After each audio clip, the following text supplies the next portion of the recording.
দুষ্কৃতিমূলক কাজকর্ম রুখতে এবং অপরাধ দমনে কড়া পদক্ষেপ নিল মালদা জেলা পুলিশ। মালদা শহরের প্রতিটি মূল প্রবেশদ্বারের রাস্তার মোড়ে বসানো হলো নাকা চেকিং পয়েন্ট।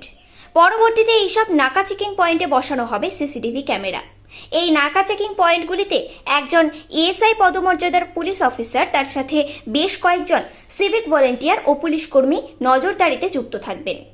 মালদা শহরে প্রবেশের ক্ষেত্রে যে মূল রাস্তাগুলি রয়েছে সেই সব জায়গাগুলিকে বেছে নিয়েই এই নাকা চেকিং পয়েন্ট তৈরি করেছে জেলা পুলিশ।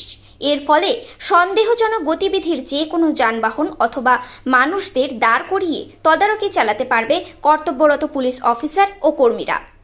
জেলা পুলিশের এই পদক্ষেপকে সাধুবাদ জানিয়েছে মালদার ব্যবসায়ী মহল থেকে শুরু করে সাধারণ মানুষ। শহরে বিভিন্ন জায়গায় লাগানো হয়েছে, তার মধ্যে এটা গুরুত্বপূর্ণ একটা জায়গা। এটা বালুচর সেতু মোড়। এখান থেকে উত্তর মালদা দক্ষিণ মালদা সংযোগস্থল, শাহপুর সংযোগস্থল। এখানে আমাদের খুব নামকরা মন্দির আছে, কালী মন্দির আছে, যেখানে জুয়েলারি থাকে, ক্লাব আছে, সোনার দোকান আছে। এখানে লাগানোতে খুব ভালো হয়েছে। এই জেলা প্রশাসনের যে উদ্যোগটা, ভালো উদ্যোগ।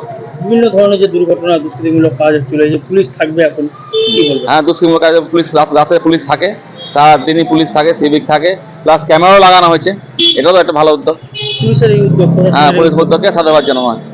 কি নাম আপনার? অমিতাভ সেঠ। মালদা জেলা পুলিশ প্রশাসন মালদা শহরের 3-4 জায়গায় নাকা চেকিং এর ব্যবস্থা করছেন।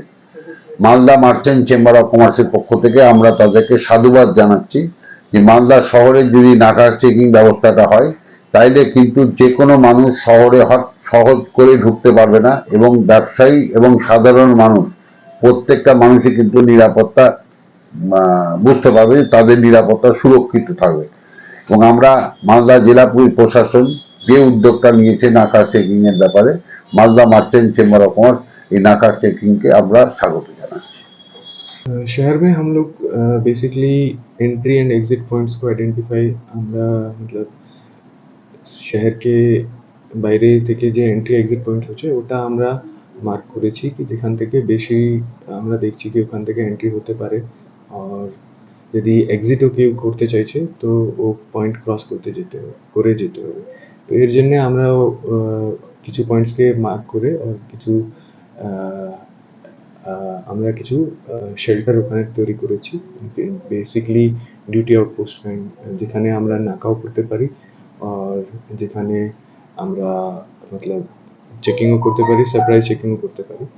তো বৃষ্টি হচ্ছে এর জন্য আমরা যখন পোস্টে ডিউটি দিচ্ছি তো ওখানে আমরা দেখছি কি ডিউটি ওখানে যে পোস্ট যে আমার সিভিক আছে, অফিসার আছে, ওরা ওখানে ডিউটি করতে পারছে না, কেন কি ওখানে কোনো শেল্টার নেই। তো এর জন্য আমরা 6-7 পয়েন্ট এরকম রেকগনাইজ করেছি যেখানে এন্ট্রি এক্সিট পয়েন্ট বেশি ইম্পর্টেন্ট আছে। যদি কিছু ইনসিডেন্ট হলে আমরা ওটাকে অ্যাক্টিভ করতে পারি আর ওই পয়েন্টসে আমরা চেকিং স্টার্ট করতে পারি, সারপ্রাইজ চেকিং। তো এর জন্যও রেডি করা হয়েছে। এখন আমরা দেখবো ইলেকশন করে আমরা ফোর্স ব্যাক পেয়ে যাব, তারপরে আমরা ওটাকে এক্সপেরিমেন্টালি অ্যাক্টিভ করে দেখবো।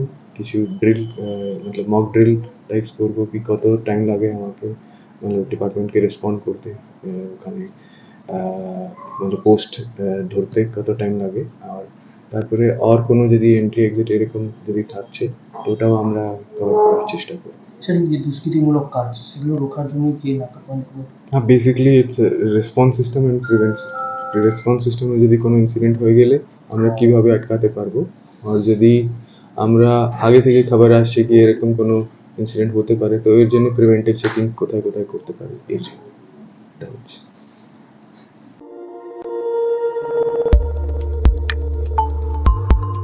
দেখতে থাকুন নিউজ প্রাইম টাইমস, আপনাদের সাথে আপনাদের পাশে।